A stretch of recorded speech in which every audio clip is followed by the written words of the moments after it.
আসসালামু আলাইকুম। সবাই কেমন আছেন? আশা করি আমার ভাই বোনেরা সবাই ভালো আছেন। আলহামদুলিল্লাহ আমিও ভালো আছি। আজকে রান্না করব দেখি কি। আজকে রান্না করব হচ্ছে, দেখা যাক কি রান্না করব। তো আমি প্যাকেটটা খুলছি, এটা হচ্ছে চিংড়ি মাছ। তো আজকে রান্না করব চিংড়ি মাছ।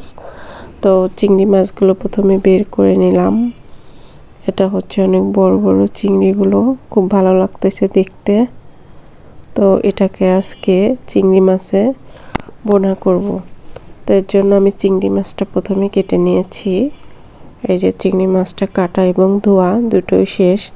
এবার রান্নার প্রথমে পেঁয়াজ এবং তেল, তারপরে একটু দিয়ে দিলাম হচ্ছে আদা বাটা, একটু রসুন বাটা, রসুনের সাথে একটু জিরা দিয়ে এটাকে ভালোভাবে ভাজতে হবে, মানে মিক্স করে এটাকে সুন্দর করে নাড়াচাড়া করে ভাজতে হবে। এটা ভাজাটা একটু ভালো করে, মশলাটা যাতে হচ্ছে গ্রানটা না থাকে, যেহেতু চিংড়ি মাছ ও মশলা না দিলে হয়।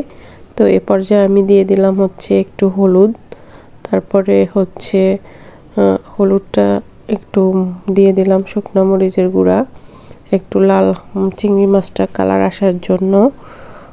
তারপরে এটাকে আরও একটু কিছুক্ষণ সময় আমি ভেজে নিলাম, দিয়ে দিলাম চিংড়ি মাছটা দেওয়ার পরে এটার সাথে অনেকক্ষণ সময় নিয়ে ভাজতে হবে। ভাজাটা শেষ হলে আমি আর একটু লবণ দিয়ে দিলাম। লবণটা দিয়েছিলাম একবার, তারপর আবার একটু দিয়ে দিলাম, মনে হলো যে কম হয়েছে। তারপর আমি দিয়ে দিয়েছি কাঁচামরিচ আর দিয়েছি 2 টুকরো টমেটো। তো হচ্ছে এভাবে চিংড়ি মাছ ভুনা করে খাইলে অবশ্য ভালো লাগে, আপনারা খেয়ে দেখবেন। তো এইভাবে আমি করে থাকি। এই যে আমি একটু ঝোল দিয়ে দিয়েছি এটাকে চিংড়ি মাছটা সিদ্ধ হওয়ার জন্য।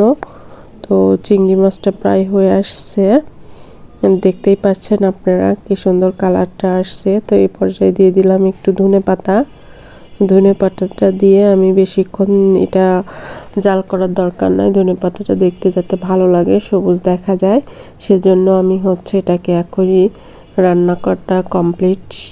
তার জন্য হচ্ছে এটা নামিয়ে ফেলবো, এর জন্য ধনে পাতাটা দিয়ে দিলাম। তো এই পর্যায়ে ধনে পাতাটা দেওয়া কমপ্লিট হলো। এখন এটা নামিয়ে ফেলবো। এটা রান্নাটা শেষ। দেখেন তরকারিটা অনেক সুন্দর দেখাচ্ছে। আসলে দেখা যাক খেতে কেমন হয়। আমার রান্নাটা শেষ। আমার ভিডিওটা যদি একটু ভালো লেগে থাকে অবশ্যই সবাই সাবস্ক্রাইব এবং লাইক শেয়ার করবেন।